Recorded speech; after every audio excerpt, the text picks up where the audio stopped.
Salut tout le monde, j'espère que vous allez bien. Alors, ma chronique d'aujourd'hui concerne la différence entre le yogourt traditionnel et le yogourt grec. Parce que là, on ne va pas se le cacher, les étalages, les frigos dans les supermarchés sont remplis de yogourt grec. Et nous, en tant que consommateurs, quand c'est rempli comme ça, on est vraiment porté d'emblée à faire ces achats-là en pensant que c'est bon pour nous, mais en ne sachant pas trop pourquoi. Alors, effectivement, le yogourt grec, il est bon pour nous, mais je vais vous expliquer la différence pour que vous puissiez faire des choix éclairés.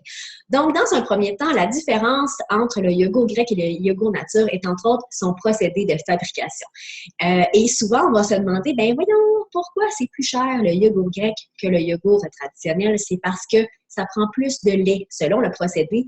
Dans le procédé, souvent, il y a du lait qui va se perdre, donc ça en prend beaucoup plus pour faire la même quantité. Alors, oui, c'est un yogourt qui est à la mode. Oui, effectivement, probablement qu'on paye un petit peu plus cher à cause de ça, mais il faut savoir que c'est vraiment à cause du procédé. Le yogourt grec est d'ailleurs excellent pour faire des trempettes, pour faire des sauces. Il est vraiment super bon dans les déjeuners. Vous pouvez le rajouter à vos gruyos. Et pourquoi? La grosse différence, en fait, sur la valeur nutritive, c'est sa teneur en protéines qui est beaucoup plus élevée. Donc, il va nous rassasier vraiment plus longtemps.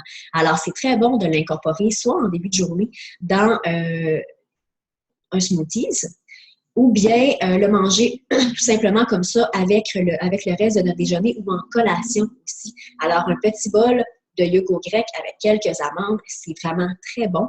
Et vous n'êtes pas obligé de prendre le yogourt à saveur parce que c'est facile de faire des saveurs maison sans qu'il y ait de sucre ajouté nécessairement, ou si vous rajoutez du sucre, vous allez décider quel sucre vous allez ajouter.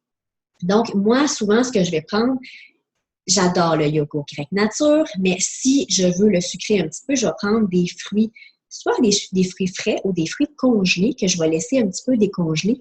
Et vous pouvez choisir la sorte de fruits aussi. Alors, si vous y allez avec des framboises, votre yogourt va être un petit peu plus sûr.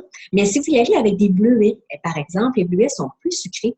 Alors, ça va vraiment donner un super bon goût à votre yogourt. Et souvent, le petit arrière-goût du yogourt nature va disparaître avec le sucre. Si jamais vous désirez sucrer parce que vous trouvez que vraiment le goût ne vous revient pas, mais n'hésitez pas à rajouter un petit filet de miel ou un petit filet de sirop d'érable. Alors, le sucre, vous aurez décidé la quantité que vous aurez ajoutée et vous aurez décidé aussi quelle sorte de sucre que vous allez ajouter.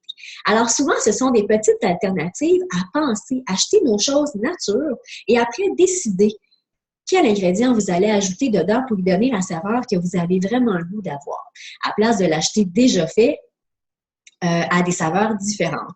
Alors, n'hésitez pas à consommer du yogourt qui soit tout simplement régulier ou qui soit grec. Vous pouvez les consommer, c'est excellent pour la santé. Mais si vous désirez que ça vous rassasie davantage, utilisez le yogourt grec. Alors, j'espère que ça vous aura aidé, ça vous aura un petit peu éclairé sur les choix de yogourt et on se revoit bientôt pour une autre chronique. Salut tout le monde!